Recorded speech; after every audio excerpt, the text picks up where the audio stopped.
China's becoming more Western. And second, the entrepreneurs are not terribly welcome in China. They're disruptive, and they're not large group and big players. So you have to bring something that the country wants. I had my problems with the police, but my host was so powerful, not the relationship, but the actual company, that we were allowed to do as we liked. They always ran interference. I had a siren and a beep beep on my car, and we actually once ran the military off the road. That I was telling you, because they were using their sirens improperly, and our siren trumped their siren, and we told them to go up. And I pulled my camera out cautiously, and I asked my driver, should I, because this is an evidence maker, if they give, I mean, they could shoot us. And I said, if they give us a hard time, at least, shall I make a record? And he said, yeah, you better do that. But so that was the Wild West. That's gone. So. So just to follow, one of my companies that we're doing voice recognition for cell phones. And so one of the big partners was Samsung. And to successfully insert ourselves into Korea, we had a senior salesman, and we had to position him as being like, general manager and vice president, so like president of the Korean subsidiary, and he built all the relationships into Korea. So that was the first step, but that wasn't really sufficient because then the engineering group had a huge amount of problems dealing with the Samsung engineers. And so we hired ourselves a bicultural product manager. Somebody was from Korea, lived here, and basically inserted that into the team. That moved it a little bit further. But then to address your point, we went through a massive cultural education thing. We took the people who were Korean in our company. First of all, I figured this out. I started by reading 3 books. Then I did was I sponsored classes where we had the Korean people come in and train the engineers on the Korean culture to say what was going on. We took classes. I learned to speak Korean and everything else like that. So I did everything I could to sort of meet them on their ground. So we not only had the salesman, we had the product manager, and then we had the engineers who were trained in Korean culture. And all that stuff worked. And even then, once in a while, we'd still hit some potholes. For engineering, for image processing, for content independent software, that can include, but not architecture. China will be as strong as India. On content, India will be, on content and architecture, India will be stronger than Japan and China. Then they figure out how to organize it. So so I'm not optimistic about the content side. I'm very optimistic about what Tita referred to as if it's tangible, it'll take. And in China, if it's tangible, and that's in large measure because they have the discipline of infrastructure. I see software and services going to China.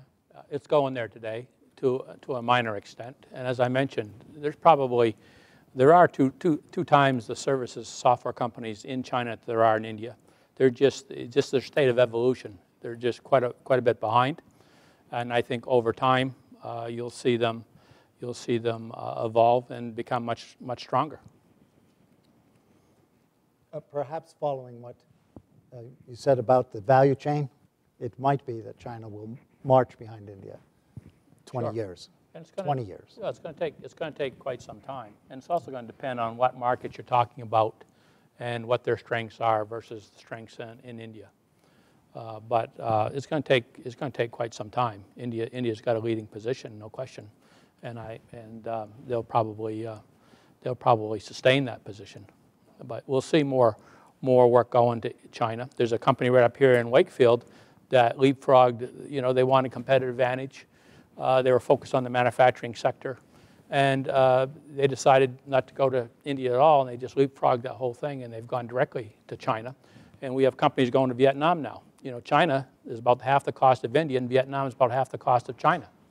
So, the metrics, the availability of resources, the friendliness and the ease of which to do business, the speaking of the English language is going to be key, and the metrics. So you're going to see companies going to different places in the world to conduct business, and it's just going to impact on what's the least resistance, the road of least resistance, where you can get quality results. The inequities gap is closing. For our friends from Ghana, I guess they left. They were talking about some of the ways of getting around that if they were taking this online program. Is I think that here probably, you probably find most of the students all have, laptops. And so that wouldn't be the case in Ghana when they were talking about actually setting up like computer labs, and that the students would then go to the labs and basically do their online stuff in the labs because they didn't have the resources. So that would be, yeah, but it is an issue about the inequity. I would give you a proposition that I see things changing substantially. There are a lot of countries that are far superior to the United States in terms of wireless technology because they're not saddled with the old infrastructure and the landlines. So therefore, they've gone directly to wireless, number one. So they're ahead of us. A lot of countries that you wouldn't think of, you'd be surprised, are ahead of us in terms of wireless technology. Also, you're going to see there's a lot more people that have handhelds than they have computers. And you're going to see the handhelds get a lot smarter. You're going to see them get a lot more industrial strength. You're going to see them running all kinds of applications. And you're going to see a lot of applications moving to the handhelds in the next wave. And you're going to see a lot of integration between the handhelds and the internet. So, it's going to change.